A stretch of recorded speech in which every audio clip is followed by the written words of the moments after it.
లోని లక్షలాది రైతు కుటుంబాలకు సంబంధించిన సమస్య అధ్యక్ష. కాబట్టి సవివరంగా చర్చకు అనుమతి ఇవ్వాలని మిమ్మల్ని నేను కోరుతా ఉన్నా అధ్యక్ష. ఎందుకంటే ఇవాళ ఈ రైతు బంధు పథకం కేసీఆర్ గారు ప్రవేశపెట్టిన తర్వాత ఇప్పుడే గౌరవ మంత్రి గారు చెప్పారు అధ్యక్ష. మంత్రి గారు కూడా స్వయంగా రైతు, మాకు ఆత్మీయ మిత్రులు. వారు స్వయంగా వారి గ్రామంలో కూడా వ్యవసాయం చేసే రైతు. కాబట్టి ఇంత ముఖ్యమైన సమస్యకు సంబంధించి మరి సావధానంగా దయచేసి వినాలని, సాకల్యంగా మాకు చెప్పాలని గౌరవ మంత్రి గారిని, ప్రభుత్వాన్ని నేను కోరుతా ఉన్నా అధ్యక్ష. మేము ఏదైనా నిర్మాణాత్మక సూచనలు చేసినా, మేము కొద్దిగా విమర్శనాత్మకంగా మాట్లాడినా అది రైతులను వారి ప్రయోజనాలను కాపాడడానికే తప్ప మీ మీద దుమ్మెత్తిపోయడానికో ఇంకోటో కాదు. దయచేసి మంత్రి గారు సద్విమర్శగానే తీసుకోండి, నిర్మాణాత్మకంగా తీసుకోండి.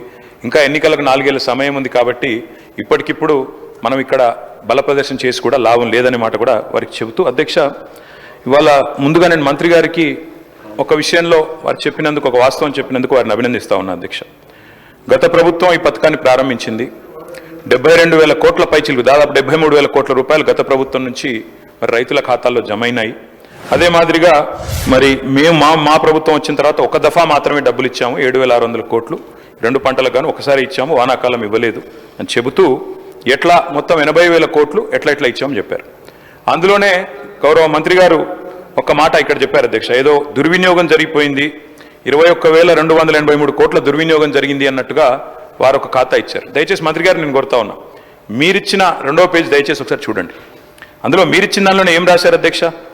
2 పంటకాల్లో మొత్తం రెండు పంటకాలంలో సాగైన మొత్తం విస్తీర్ణం 19-20కి 141 లక్షల ఎకరాలు, 20-21కి 204 లక్షల ఎకరాలు. అంటే మీరు గమనిస్తే అధ్యక్ష, సాగు చేసినా చేయకపోయినా డబ్బులు, రైతు బంధు డబ్బులు ఇవ్వడం వల్లనే 141 లక్షల ఎకరాల నుంచి 204 లక్షల ఎకరాలకు పెరిగింది.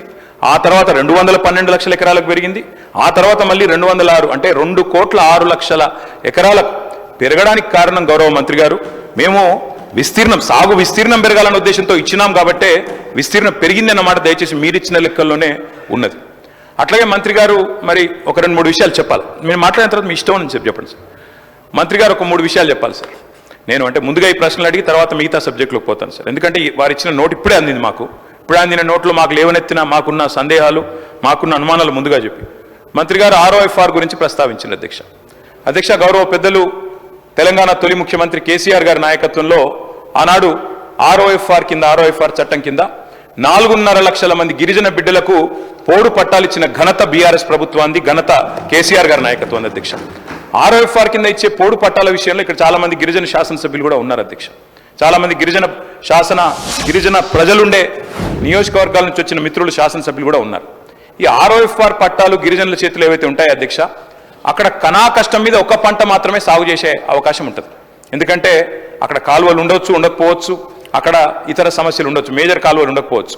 కాబట్టి కష్టం మీద అక్కడ పండేది ఒక పంట, అది కూడా చాలా కష్టంతో వాళ్ళు చేసుకుంటారు. దాదాపు 6-7 నెలలు తనలాడతారు, అక్కడ పండేదే ఒక పంట.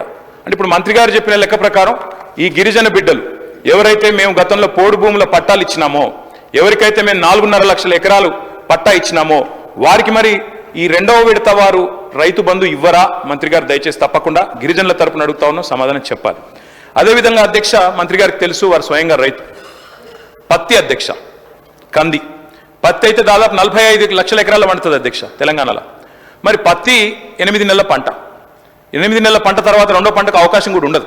అంటే ఇప్పుడు మంత్రి గారు చెప్పిన లెక్క ప్రకారం మరి పత్తి రైతుకు 45 లక్షల ఎకరాల్లో సాగు చేసే పత్తి రైతుకు ఒకటే పంటకి ఇస్తామన్నట్టుగా ఉన్నది.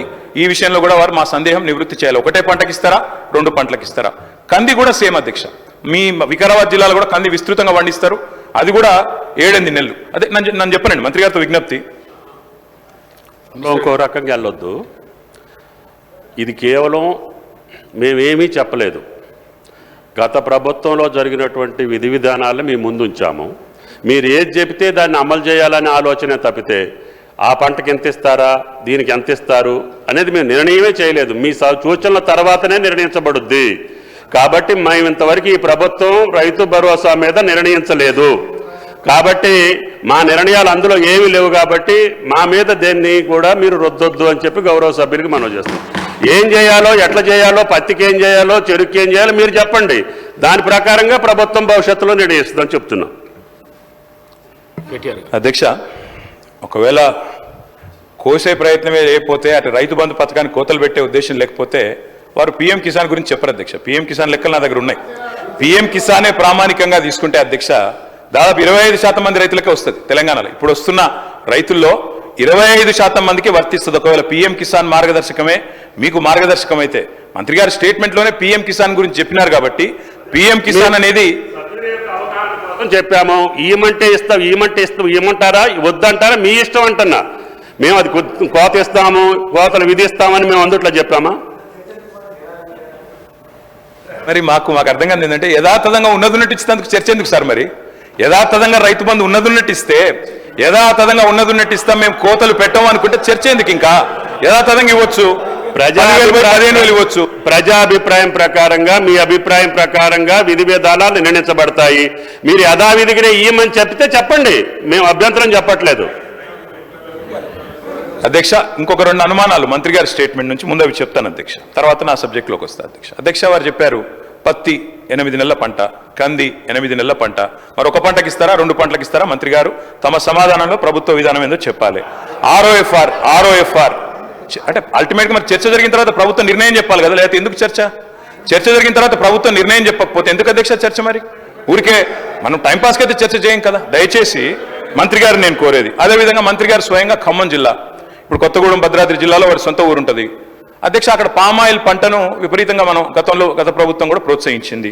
మరి పామాయిల్ కానీ, మామిడి తోటలు కానీ, హార్టికల్చర్ కానీ, వారికి మీరు రేపు రైతు భరోసా ఇస్తారా? హార్టికల్చర్ రైతులకు ఇవ్వరా? పామాయిల్ వేసిన రైతుకి అసలు మీరు ఇంటర్ క్రాపింగ్ చేయకపోతే రైతు బంధు ఇవ్వరా? ఇంకా హైదరాబాద్ చుట్టుపక్కల ప్రాంతాల్లో అధ్యక్ష, రంగారెడ్డి జిల్లా కానీ, వికారాబాద్ జిల్లా కానీ, ఈ ప్రాంతంలో 3 పంటలు తీసే రైతులు కూడా ఉన్నారు అధ్యక్ష. ఇప్పుడు మరి మంత్రి గారు చెప్తున్నారు 2 పంటలకు సాగులు చేసిన వాళ్ళకి ఇస్తామంటున్నారు. మరి రేపు 3 పంటలు సాగు చేస్తే 3 పంటలకు ఇస్తారా? ఎందుకంటే రైతులు కూడా తెలివైన వాళ్ళు అధ్యక్ష. దబ్బన సాగు చేస్తేనే ఇస్తాం, మేము పంటలు వేస్తేనే ఇస్తాం అంటే 3 పంటలు ఇస్తానికి కూడా రైతులు సిద్ధంగా ఉన్నారు, ఇప్పటికే చేస్తున్నారు.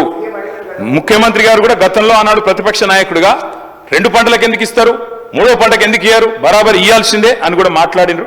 కాబట్టి అది కూడా పరిగణలోకి తీసుకోవాలి అధ్యక్ష. ఇక మా సోదరుడు నాకు ఆప్తుడు అధ్యక్ష, మా పెద్దపల్లి ఎమ్మెల్యే విజయరమణారావు, 2009లో ఇద్దరు మొదటిసారి ఎమ్మెల్యేలు. ఇప్పుడు ఆయన మాటలు వింటేనైతే నాకు నవ్వాలని ఏడవాలని తెలియలేదు అధ్యక్ష. ఎందుకంటే గతంలో మేమేదో మొత్తం నాశనం చేసిపోయినాం, అసలు మేము ప్రభుత్వంలో ఉన్నప్పుడు వర్షాలే పడలే. మరి మేము ప్రభుత్వంలో ఉన్నప్పుడు వర్షాలే పడకపోతే వ్యవసాయ దిగుబడి ఎట్లా పెరిగింది అధ్యక్ష? వ్యవసాయ విస్తీర్ణం ఎట్లా పెరిగింది అధ్యక్ష? అధ్యక్ష, ఇంకా గమ్మత్తు, విచిత్రమైన విషయం, నేను కావాలంటే ఇప్పుడే నాకు స్పీచ్ కూడా ఉంది. రేవంత్ రెడ్డి గారు ఇక్కడ కూర్చొని ఇచ్చిన స్పీచ్ అధ్యక్ష. ఆనాడు కాంగ్రెస్ ప్రభుత్వ హయాంలో రైతుల పరిస్థితి ఏంది, కరెంటు పరిస్థితి ఏంది, నీళ్ల పరిస్థితి ఏందని రేవంత్ రెడ్డి గారు ఇక్కడ నించొని ఇచ్చిన స్పీచ్ అధ్యక్ష. వారి తండ్రి గారు చనిపోతే నెత్తి మీద నీళ్లు చల్లుకుందామంటే కూడా కరెంటు లేదు, మా బోరు పనిచేస్తలేదని చెప్పి స్వయంగా ముఖ్యమంత్రి రేవంత్ రెడ్డి గారు ఇక్కడ నుంచి చెప్పిన మాట ఆనాటి కాంగ్రెస్ ప్రభుత్వ పాలనకు, ఆనాటి కాంగ్రెస్ ప్రభుత్వ పరిపాలనలో రైతుల దుస్థితికి నిదర్శనం అనే మాట నేను మీకు గుర్తు చేస్తా ఉన్నా అధ్యక్ష. నేను ఇక దాన్ని మళ్ళీ చదివితే మళ్ళీ కాంట్రవర్సీ చేస్తారు, ఇంకోటి అంటారు అధ్యక్ష. అధ్యక్ష, వాస్తవం తెలంగాణ రాష్ట్రం ఏర్పడ్డది 2014లో. 14కు ముందు నేను ఒక్కరిని నిందిస్తలేను అధ్యక్ష. ఆనాడు ఒక వెంకటరెడ్డి గారినో లేదా ఇంకోరినో నిందించట్లేదు, కేవలం ఆనాటి పరిస్థితులు మాత్రం చెప్పే ప్రయత్నం చేస్తా ఉంది అధ్యక్ష. ఉమ్మడి రాష్ట్రంలో ఎద్దు ఏడ్చింది, తప్పకుండా వ్యవసాయము ఏడ్చింది. ఎద్దు ఏడ్చిన వ్యవసాయం బాగుండదంటారు. నిజంగా కూడా ఆనాడు చాలా దారుణమైన పరిస్థితి ఉండేది అధ్యక్ష. సాగు సంక్షోభంలో మునిగింది, అన్నదాత వెన్ను విరిగిన మాట వాస్తవం. దానికి నా దగ్గర లెక్కలతో సహా, NCRB లెక్కలతో సహా ఉన్నాయి అధ్యక్ష. ఆ రోజు భారతదేశంలో జరిగే రైతు ఆత్మహత్యల్లో ఆనాడు తెలంగాణ ప్రాంతం, అదేవిధంగా మహారాష్ట్రలోని విదర్భ, ఈ 2 ప్రాంతాలే టాప్ అధ్యక్ష. తెలంగాణ ఏర్పడ్డ నాడు భారతదేశంలో రైతు ఆత్మహత్యల్లో 11.1% ఆత్మహత్యలు మన రాష్ట్రం నుంచి, ఈ ప్రాంతం నుంచి జరిగేది అధ్యక్ష. ఈ రోజు నేను గర్వంగా చెప్తా ఉన్నా అధ్యక్ష, గర్వంగా చెప్తా ఉన్నా, ఈ రోజు మేము మీకు ప్రభుత్వాన్ని అప్పజెప్పినాడు, మీరు మాకు అప్పజెప్పినాడేమో 11.1% రైతు ఆత్మహత్యల్లో తెలంగాణ వాటా. మేము మళ్ళీ తిరిగి మీకు అప్పజెప్పినాడు భారతదేశంలోనే అత్యల్పంగా 1.5%తో మీకు అప్పజెప్పినాం, రైతు ఆత్మహత్యలు తగ్గించినాం అనే మాట నేను గర్వంగా చెప్తా ఉన్నా అధ్యక్ష. దానికి కూడా ప్రామాణికం రేవంత్ రెడ్డి గారు అధ్యక్ష. ఇది ఆయన అడిగిన ప్రశ్న, ఆనాడు పార్లమెంట్ సభ్యుడిగా పార్లమెంట్లో రేవంత్ రెడ్డి అడిగిన ప్రశ్న చదువుమంటే చదువుతా అధ్యక్ష. మల్కాజ్గిరి ఎంపీ గారు అడిగినారు ఆనాడు కేంద్ర వ్యవసాయ శాఖని, తెలంగాణలో రైతు ఆత్మహత్యల సంగతి చెప్పండి అని చెప్తే మొత్తం సావధానంగా లెక్కలు చెప్పి కేంద్ర ప్రభుత్వం చెప్పిన మాట అధ్యక్ష, 2014లో 898 ఉంటే ఆ తర్వాత తగ్గుకుంటూ 2020 సంవత్సరానికి వచ్చేసరికి 466కు తగ్గింది. దాంతో పాటు తెలంగాణ అత్యల్ప రైతు ఆత్మహత్యలు ఈ రోజు నమోదవుతున్న రాష్ట్రం అని చెప్పి స్వయంగా ముఖ్యమంత్రి రేవంత్ రెడ్డికి ఆనాడు ఎంపీగా కేంద్ర ప్రభుత్వమే వివరణ ఇచ్చింది అధ్యక్ష. దాంతో పాటు అధ్యక్ష ఎట్లెట్లా సాగు విస్తీర్ణం పెరిగింది, ఎట్లెట్లా రైతు ఆత్మహత్యలు తగ్గినాయి, ఆ లెక్కలు కూడా మొత్తం ఆర్బీఐ లెక్కలు నేను గౌరవ సభ్యులకు మీ ద్వారా పంపుతాను అధ్యక్ష. దయచేసి వారికి ఇవ్వాలని చెప్పి కూడా నేను కోరుతా ఉన్నాను అధ్యక్ష. ఆ రోజు పరిస్థితి ఏంటంటే నెర్రెలు బారిన నేలలు, ఆనాడు ఎండిపోయిన చెరువులు, చిన్ననీటి వనరులను పట్టించుకోలే, కరువు, కన్నీళ్లు, అప్పులు, ఆత్మహత్యలు. ఇది వాస్తవం అధ్యక్ష. ప్రాజెక్టులు లేవు తెలంగాణ ప్రాంతంలో, సాగునీరు లేదు, బొక్కబోర్ల పడే పరిస్థితి. మూషంపల్లిలో నల్గొండ కాన్స్టిట్యున్సీ అధ్యక్ష రామరెడ్డి గారు అంటారు అధ్యక్ష. ఆయన ఒక్క రైతు 57 బోర్లు వేసిండు అధ్యక్ష ఆయన పొలంలో. ఆయన పేరే ఊళ్ళో బోర్ల రామరెడ్డి అయిపోయింది అధ్యక్ష. అట్లా కరెంటు కోతలు ఒకవైపు, కాలిపోయే మోటార్లు మరొక వైపు, పేలిపోయే ట్రాన్స్ఫార్మర్లు మరొక వైపు, అర్ధరాత్రి వచ్చే కరెంటు కోసం ఆనాడు కరెంటు వెట్టబోయి షాకు చచ్చిపోయిన రైతులు లెక్క తీస్తే అదే చాంతాడంత ఉంటుంది అధ్యక్ష. ఇక విత్తనాలు వంచుడు పోలీస్ స్టేషన్లల్లో, ఎరువులు వంచుడు పోలీస్ స్టేషన్లలో, ఎందుకంటే బయట పెడితే చెప్పులు లైన్లో పెట్టుకుని నిలిచే పరిస్థితి అధ్యక్ష.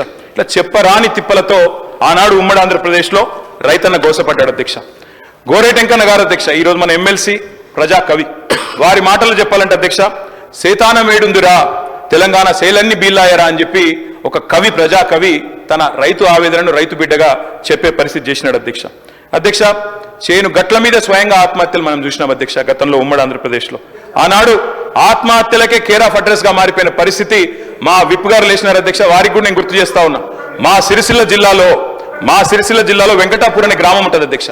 వెంకటాపూర్ గ్రామంలో మునిగే ఎల్లయ్య అనే ఒక దళిత రైతు అధ్యక్ష ఎరువుల కోసం లైన్లో నిలబడి అక్కడనే మూర్ఛ వచ్చి కుప్పగూలి 2012-13 సంవత్సరంలో చచ్చిపోతే ఆనాడు మంత్రిగా శ్రీధర్ బాబు గారు, ఎమ్మెల్యేగా నేను ఇద్దరం కలిసిపోయినాం అధ్యక్ష. ఆ కుటుంబంలో విశ్వాసం నింపే ప్రయత్నం చేసిన. నేను విమర్శ చేస్తలేను అధ్యక్ష, ఆనాడు ఉమ్మడి ఆంధ్రప్రదేశ్లో ఉన్న పరిస్థితి చెప్తున్నా తప్ప ఇంకోటి చెప్తలేను అధ్యక్ష. అధ్యక్ష ఆనాటి పరిస్థితి ఒక మాటలో చెప్పాలంటే అధ్యక్ష ఐఎమ్ నాట్ యీల్డింగ్. మంత్రి గారిని చెప్పానండి, అది పద్ధతి. నేనేం విమర్శ చేస్తలేను అధ్యక్ష. అధ్యక్ష గోరేటెంకన్న గారి పాట అధ్యక్ష, కాంగ్రెస్ పార్టీ ఆనాడు 2004లో అధికారంలోకి రావడానికి ఆలంబనగా మారింది. పల్లె కన్నీరు పెడుతుంది అంటూ ఆనాడు రాజశేఖర రెడ్డి గారి నాయకత్వంలో రాష్ట్రం మొత్తం ఆ పాట హోరెత్తింది. అల్టిమేట్ గా కాంగ్రెస్ ప్రభుత్వం అధికారంలోకి వచ్చింది అధ్యక్ష. ఇది వాస్తవం, నేను చెప్పేది ఏది కూడా అవాస్తవం కాదు అధ్యక్ష, నిజం చెప్తా ఉన్నా. తెలంగాణ పల్లె ఆనాడు కన్నీరు పెడుతుంది అంటూ మనం పాటలు పాడుకున్నాం అధ్యక్ష. తద్వారా ఉమ్మడి ఆంధ్రప్రదేశ్లో మనకు జరిగిన అన్యాయం గురించి చెప్పుకున్నాం అధ్యక్ష. అట్లా